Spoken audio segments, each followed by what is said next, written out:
Bonjour tout le monde, on se retrouve aujourd'hui pour parler de plusieurs lectures que j'ai faites dernièrement. Donc on va tout d'abord commencer par les mangas.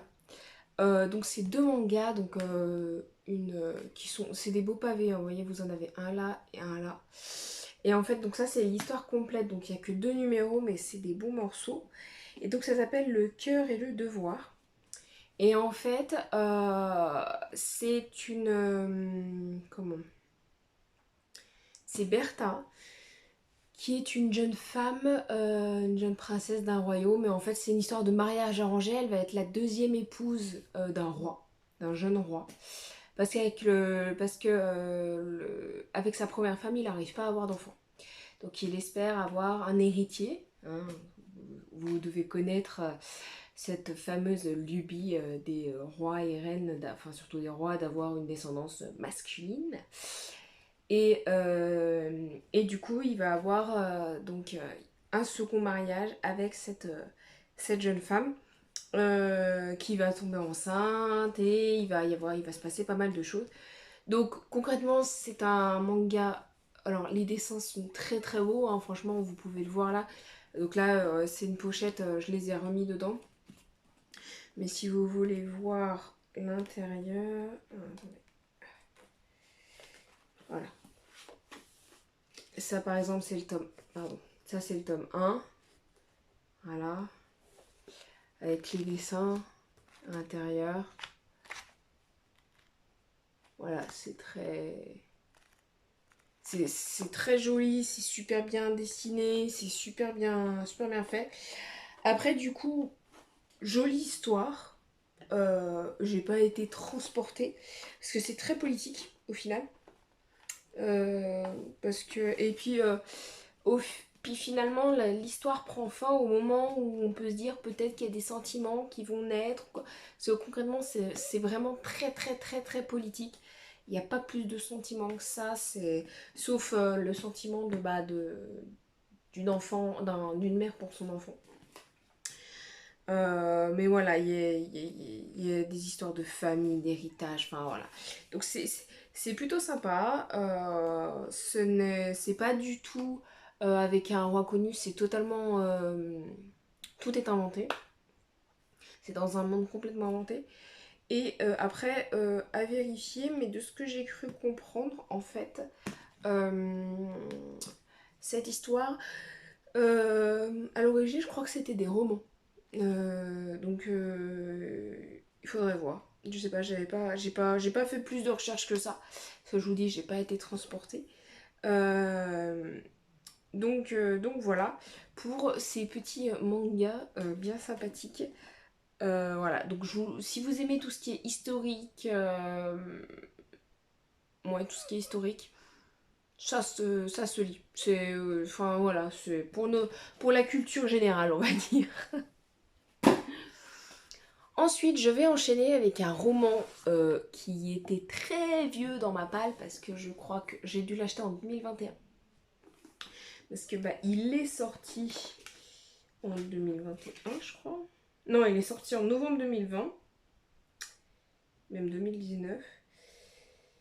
Et je l'ai acheté en 2021 et puis il était dans ma palle et puis j'ai enfin décidé de le sortir. Donc celui-là, je pense, tous les fans de romance le connaissent ou presque. C'est Le voleur de baisers de L.J. Shane. Donc là, on est dans le monde de la mafia, où en fait, on a Francesca, qui est la fille d'un mafieux réputé. Et elle va faire la rencontre de Wolf Keaton, qui est en fait sénateur. Mais plein de choses se passent et ah, il se passe plein de choses, plein de rebondissements. Il est vraiment pas mal. J'ai beaucoup aimé. Alors même si le début était un petit peu longuet pour moi, intéressant mais longuet, j'avoue que à partir, ouais, on va dire que le premier quart était un peu longuet et après tout le reste était vraiment sympa. Parce que en fait, Francesca devait se marier avec le fils d'un autre mafieux, etc., qu'elle aimait, enfin bref, voilà. Sauf qu'elle va finir par être mariée à Wolf. Je ne vous spoil pas, hein, c'est écrit dans le résumé, ne vous inquiétez pas. Et en fait, bah du coup, ça va partir en cacahuète, vous vous en doutez. C'est plutôt sympa, beaucoup de...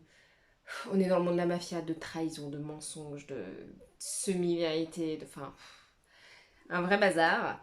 Donc on est sur un petit roman de 504 pages, n'est-ce pas? Donc voilà, bien sympathique.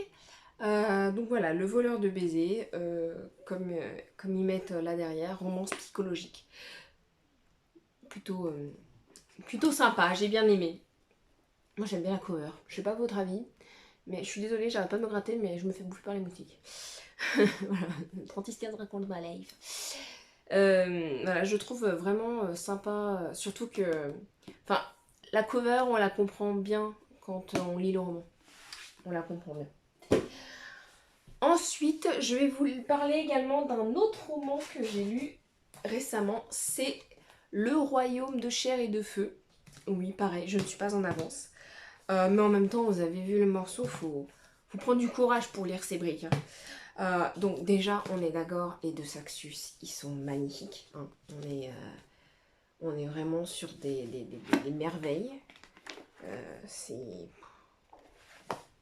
Là, c'est là que je voulais vous montrer. Regardez-moi ça. Non mais... C'est juste trop beau. Enfin bref. Donc là, on est sur un petit roman de 63 pages. Donc plutôt pas mal.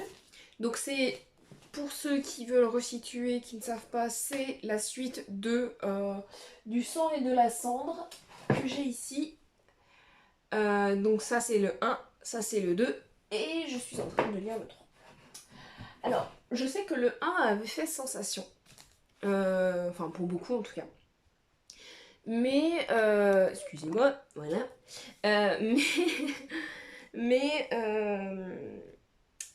moi j'avais trouvé ça sympa, mais pas ouf ouf quoi. Mais alors celui-là, il a été vraiment génial. Enfin, il est vraiment génial. J'ai vraiment adoré, adoré, adoré. Donc, ceux qui ont bien aimé le 1, mais sans plus, je vous conseille vivement de lire le 2. Je sais, c'est des gros pavés, je sais, je sais. Mais vraiment, ça vaut le coup. Ça vaut le détour. Et là, je suis sur le 3e. Et franchement, il est pas mal parce que... Enfin, c'est du GLA. Il y a... C'est... Comme si... Enfin, l'histoire est déjà spectaculaire. Parce qu'elle va vraiment dans le détail. Enfin, vraiment, tout est bien fait, bien... Comment dire ça? Bien ficelé, ça y est, j'ai trouvé. Voilà, tout est super bien ficelé, tout est lourd, enfin c'est un truc de fou. Et donc franchement, vraiment je vous invite à ne pas rester sur la fin du 1 et à lire la suite. Vraiment, vraiment, vraiment.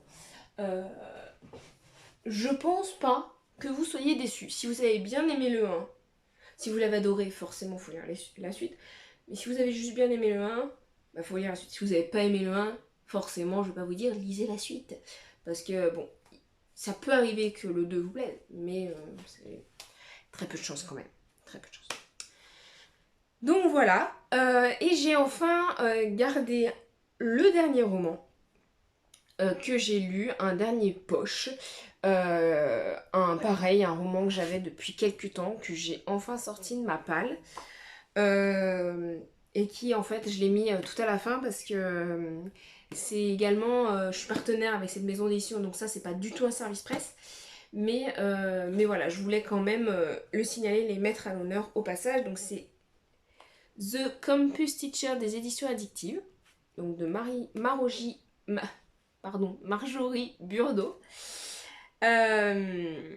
où donc en fait donc on est sur un roman de alors attendez. Tac, tac, tac, tac, tac, tac. Tac. 316 pages. Donc voilà, roman dans la norme.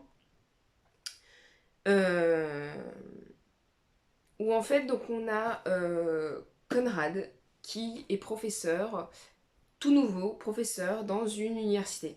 Et il va faire la rencontre de Ava, qu'il avait déjà rencontré juste la veille.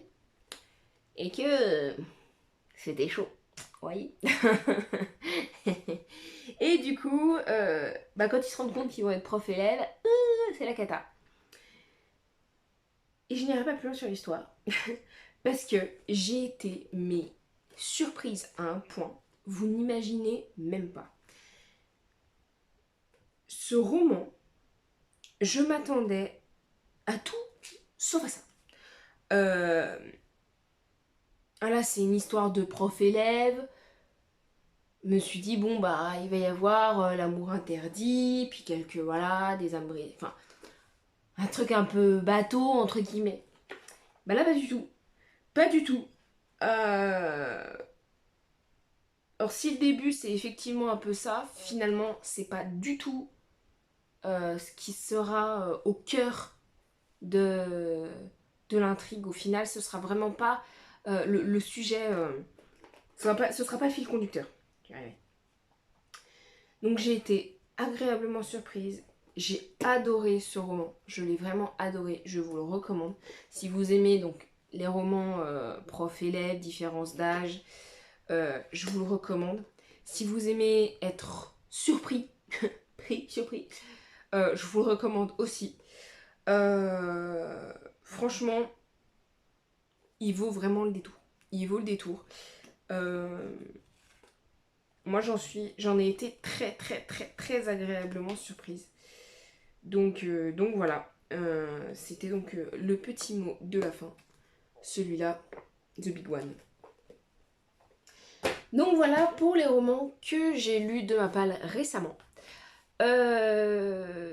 Si vous voulez en apprendre un peu plus sur d'autres lectures que je fais, des services presse, etc., je vous invite à rejoindre mon compte de Instagram.